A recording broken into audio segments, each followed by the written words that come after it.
True Review here, top 10 games that will mess with your fucking head. Warning, this will contain spoilers. 10, 9, 8, 7, 6, 5, 4, 3, 2, 1, ready or not, here we go. Topics. Did anyone catch the game last night?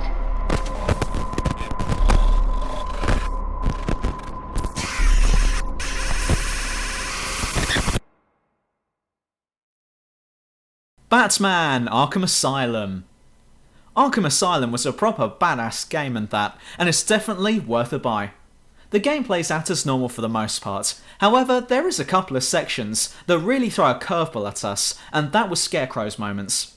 So Batman's just going about his daily business, when without realising it, he's suddenly under the influence of hardcore drugs and is tripping some serious balls, including a distortion of the real world, and believing that he'd just been killed in a cutscene, and the player should have moved their head because you should have known better. Damn. Let's start the party with a bang. This 99 revolutions tonight. Simone, are you okay? I'm okay, sir. I'm sorry I brought you into this. You deserve better. Would you like to pray with me? I'm an atheist, sir. I guess not then. He's lying. Clive Barker's Jericho. For a second there at the end, the Sumerian priest actually sounded believable, and we were almost inclined to completely forget about everything that we had previously seen and heard whilst touring Chatham on a Friday night. That's a shithole, by the way, if anyone doesn't know. But thank God for Delgado's fuck you attitude to bring us back from the possibility of an eternity of getting raped by ancient Romans, undead religious Nazis, and actual normal Nazis.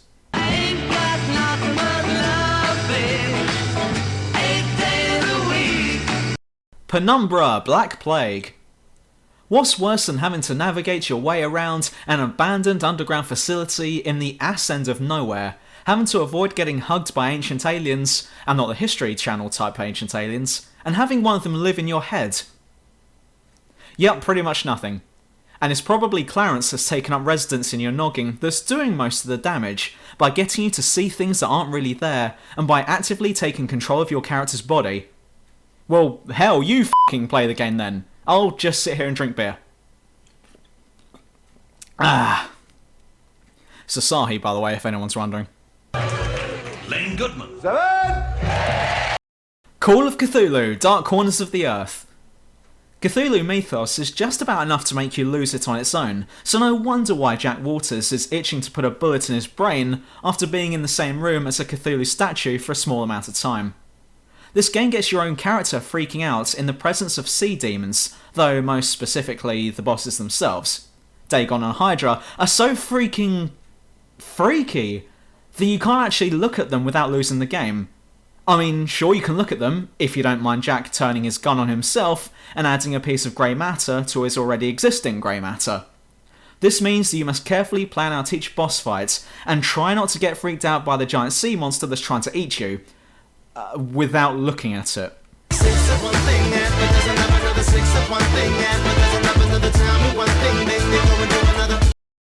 F.E.A.R. Also, interestingly enough, known to a small select social elite as F.E.A.R. This game gets you, the points man, having a pretty shit day, dealing with a psychic cannibal who's actually your brother, an undead psychic demon child who's actually your mother, and Norton Mapes, who really likes cheesy puffs. And definitely is not your brother from another mother. With an experience consisting of flashing images of dead guys, flashing images of Alma, and advice given by a psychic commander who looks like he's just finished eating a rack of barbecue ribs, this game will get you considering what exactly is happening in general.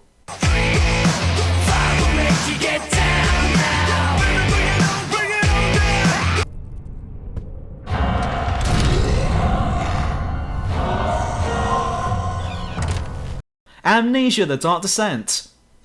I don't really need to explain this one. All I'll say is that it wears on your own sanity, and not just Daniel's, meaning that you're more likely to mess up when it counts because you just dumped a load in your pants.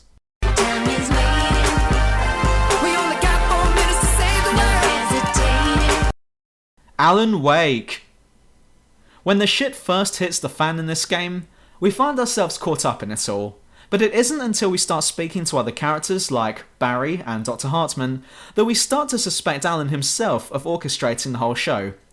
And although we've been fighting off shadows and the likes for most of the game, and trying to find Alice, we do start to doubt ourselves as to whether or not this is all just in Alan's head, and that he's really just cracked. It was those 3 words to save my life. Before the choice is made, before you are reborn. And what name should you take, my son? He's Zachary Comstock. He's Booker DeWitt. No. And both.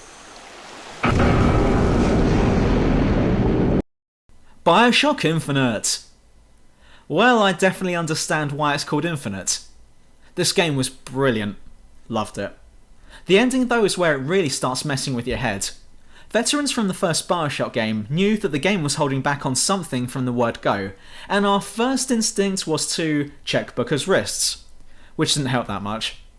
But what was really going on, however, was bigger than we could have ever possibly have thought up, and this all comes crashing down on us when we finally reach the Sea of Doors and find out that all of this has happened as a result of one particular outcome from an event that happened in one particular universe, meaning that Booker has to be killed at that point in the space-time continuum in order to prevent everything to do with Columbia from ever happening.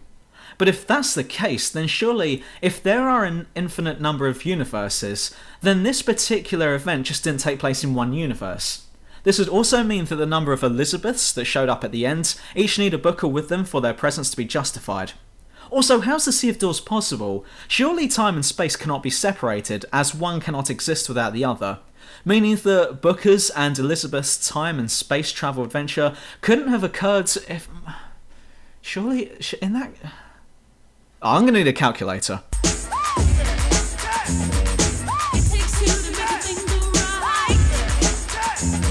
Dr. Vic's been asking me about your progress. He's very concerned for you. We all are. Jenny, I don't know what this place is, but I'm gonna get us out of here. Why would I want to get out of here, Jackie? I work here. The darkness too. A lot like what I said on the Alan Wake part, but much, much more in your face. After having to deal with the darkness that is eating away at Frankie Estacado's soul twice, and everything else that has happened, we're inclined to believe what was happening in the games as fact. However, it isn't until we're pulled from the Matrix and wake up in a hospital ward where we start to get the impression that we might have been having a nervous breakdown the entire series.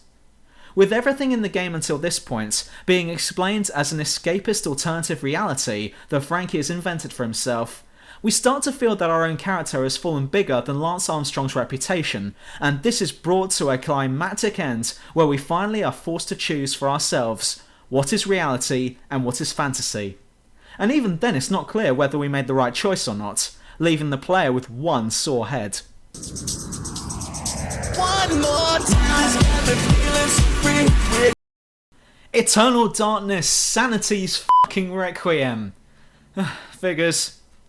This game does things that don't seem logical, throws you off on one massive misdirectional throw, makes you do that face where you go, huh? You know, when your left eyebrow goes up along with the left side of your mouth, and it's quite often below the belt.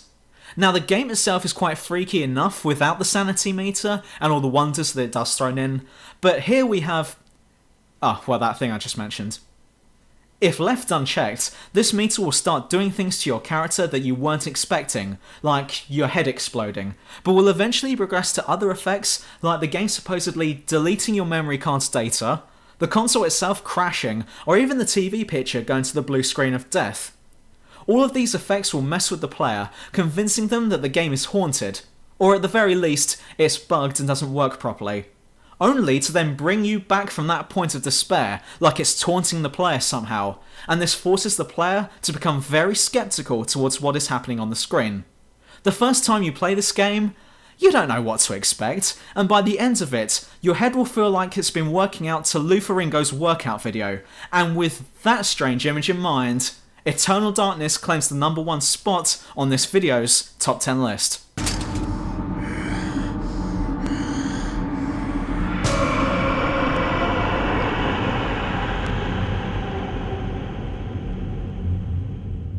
and that's another one put to bed. But if you've been working out to Luther Ingo's workout video, then like and subscribe to my channel, and don't forget to catch up on all of the previous True Review episodes. See you very soon. Life is killing me. I swear sometimes I think this life is killing me. I swear sometimes I think this life is killing me.